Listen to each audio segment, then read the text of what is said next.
Ẹ kú déédé ìwòyí o, ìròyìn lérèfé ni mo mú wá sí etí ìgbọ́-yín láti ẹnu ọmọ yín ìyáàfin Lydia Ọbọ́falẹ́yẹ.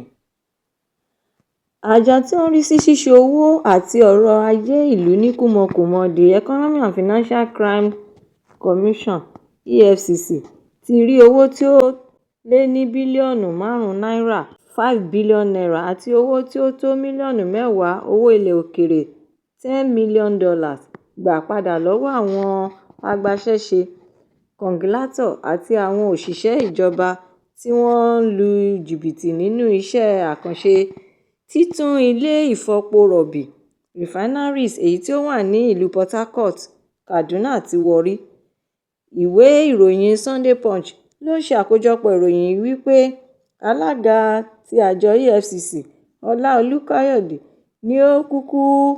gbà láti ṣe ìwádìí náà fúnra rẹ̀ nítorí pé ó ń kan lóminú bí àwọn iléeṣẹ́ ìfọpo náà ṣe dẹnukọlẹ̀ tí kò sì ṣiṣẹ́ lẹ́yìn bí àwọn ènìyàn ṣe ń run owó rọ̀gùnrọ̀gùn lé e lórí àti pé ìṣèjọba tí ó ń bẹ lóde ti ya owó tí ó tó bílíọ̀nù owó ilẹ̀ òkèèrè $1 billion sílẹ̀ fún àtúnṣe rẹ̀, síbẹ̀ kò gbọ́ nǹkan kan tí ó wá jẹ́ kí orílẹ̀-èdè yìí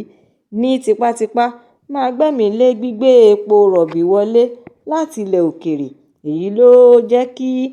àjọ EFCC bẹ̀rẹ̀ sí ní máa fi pónpó lé àwọn ènìyàn tí ó wà nídìí iṣẹ́ àkànṣe àtúnṣe náà kiri, tí wọ́n sì tún ń ṣe ìwádìí lórí owó ilẹ̀ òkèèrè tí wọ́n fún iléeṣẹ́ ìfọpo rọ̀bì ti Port Harcourt, Kaduna àti ti Warri. Àwọn ọ̀gá-lọ́gàá ní iléeṣẹ́ àjọ EFCC tú àṣírí lórí bí àwọn oníjìbìtì ọ̀daràn ṣe ń fi kún owó iṣẹ́ àkànṣe, ọ̀nà ẹ̀bùrú tí wọ́n fi ń san àti gba owó láì ṣe iṣẹ́ kankan, àti bẹ́ẹ̀ bẹ́ẹ̀ lọ, àti pé àwọn tún ti fi ọ̀rọ̀ wá àwọn ẹgbẹ́ alábòójútó iléeṣẹ́ ìfọpo rọ̀bì tẹ́lẹ̀ rí lẹ́nu wò ní àìmọye ìgbà lórí àṣírí ọ̀rọ̀ náà. Ọ̀kan lára orísun ìwádìí náà fi hàn gbangba wí pé àjọ náà ti parí ìwádìí wọn sí ara àwọn òṣìṣẹ́ tí ó ń bójútó iléeṣẹ́ ìfọpo pẹtiró ní orílẹ̀-èdè yìí, Nigeria National Petroleum Company Limited, nípa bí wọ́n ṣe lọ́wọ́ nínú iṣẹ́ àkànṣe àtúnṣe, èyí tí àwọn sì ti ṣe ìmúra láti fi ẹ̀sùn kàn wọ́n kí àwọn sì tún fi ọwọ́ òfin mú wọn. Ẹ̀kúnrẹ́rẹ́ ìròyìn eléyìí náà wà nínú ìwé ìròyìn Punch. Ní ọ́fíìsì tí olùdámọ̀ràn ẹ̀ṣọ́ elétò ààbò àpapọ̀, the Office of the National Security Adviser (ONSA), ní ọjọ́ Àbámẹ́ta ni wọ́n ti kéde bí ọwọ́ ṣe tẹ olórí àwọn adàlúrú agbébọn ẹgbẹ́ Jama'atul Ansarul Muslimeen fi Baladi, Sudan, èyí tí gbogbo ènìyàn mọ̀ sí Ansarù. Ẹgbẹ́ yìí náà tún ní gbogbo àwọn ará ìlú gbàgbọ́ wí pé wọ́n burú jùlọ nínú gbogbo ẹgbẹ́ adàlúrú agbébọn tí wọ́n ń da àlàáfíà àwọn ọmọ orílẹ̀-èdè yìí rú, àti pé àwọn ẹgbẹ́ yìí ni wọ́n sopọ̀ mọ́ ẹgbẹ́ Boko Haram ní ọdún 2012 tí wọ́n sì tún lọ́wọ́ nínú gbogbo wàhálà, rògbòdìyàn, yánpọnyánrin àti bẹ́ẹ̀ bẹ́ẹ̀ lọ tí orílẹ̀-èdè yìí ti ń kojú láti ọdún pípọ̀ sẹ́yìn. Àwọn ẹgbẹ́ yìí náà ni wọ́n ń hu ìwà ajínigbé, ìdigunjalè ní apá àríwá orílẹ̀-èdè Nàìjíríà, gẹ́gẹ́ bí ọ̀rọ̀ tí ONSA sọ jáde síta wí pé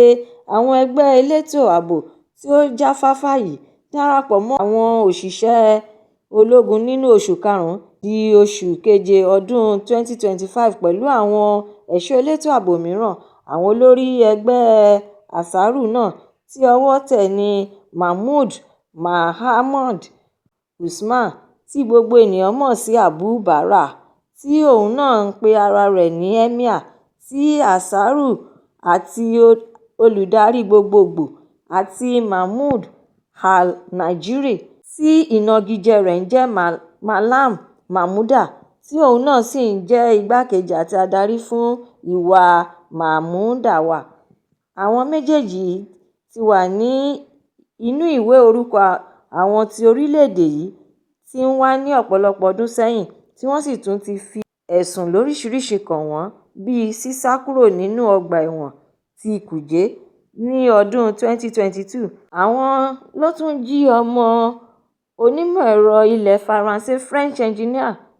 Francis Coulam ní ọdún 2013 àti ìjínigbé tí ó wáyé ní ọdún 2019 tí wọ́n jí Alhaji Musa Uba, Magadim Garim Daura, Emir of Marwa, àti ìkọlù àti bíba nǹkan amáyédẹrùn tí wọ́n bàjẹ́ kọjá bí ó ti yẹ ọ̀hún wẹ́rẹ́wẹ́rẹ́. Ẹ̀kúnrẹ́rẹ́ ìròyìn eléyìí náà wà nínú ìwé ìròyìn Vanguard. Àwọn olórí ẹ̀yà ọ̀dọ́ orílẹ̀-èdè yìí ti wọ́ ọ̀gá olùṣírò owó Chief Financial Officer CFO ti iléeṣẹ́ ti ìfọpo rọ̀bì lórílẹ̀-èdè yìí Nigerian National Petroleum Company Limited NNPCL Dàpọ̀ Ṣẹ́gun lọ sí ilé-ẹjọ́ ti ìjọba àpapọ̀ tí ó ga Federal High Court èyí tí ó fìdí kalẹ̀ sí ìlú Port Harcourt ti ìpínlẹ̀ Rivers lórí kíkọ̀jálẹ̀ láti tún iléeṣẹ́ ìfọpo rọ̀bì ṣe tí wọ́n sì tún gba owó lórí àtúnṣe náà. Àwọn ẹgbẹ́ tí ó gbé wọn lọ sí ilé-ẹjọ́ náà wá ń ké sí ìjọba àti ilé-ẹjọ́ láti rọ̀ ọ́ lóyè kí wọ́n sì fi ọwọ́ òfin mú kí wọ́n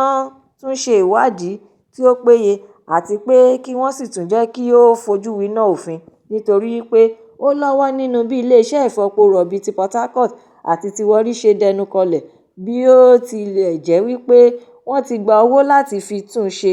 Wọ́n tún fi kún ọ̀rọ̀ wọn wípé ó tún jẹ́ kí iléeṣẹ́ OVH Energy di ti NNPCL. Ẹ̀kúnrẹ́rẹ́ ìròyìn eléyìí náà wà nínú ìwé ìròyìn The Nation tó jáde lónìí. Ìròyìn lérèfé tòní kò ní jù báyìí lọ nítorí pé kí n lọ bẹ̀ oge. Tún pàdé mi lọ́la fún àkọ́tún ìròyìn lérèfé mìíràn láṣẹ Èdùmàrè. Ẹ má ṣe aláìlọ kàn sí YouTube channel ìròyìn lérèfé kí ẹ bá mi subscribe kí ẹ jọ̀wọ́ kí ẹ sì tún bá mi fi èròǹgbà yín ránṣẹ́ sórí rẹ̀ kí ẹ bá lè ní àǹfààní láti máa gbádùn ìròyìn lérèfé síwájú àti síwájú sí i. Ẹ ṣé mo dúpẹ́ tí ẹ̀ ń tẹ́tí gbọ́ mi. Ó dàbọ̀.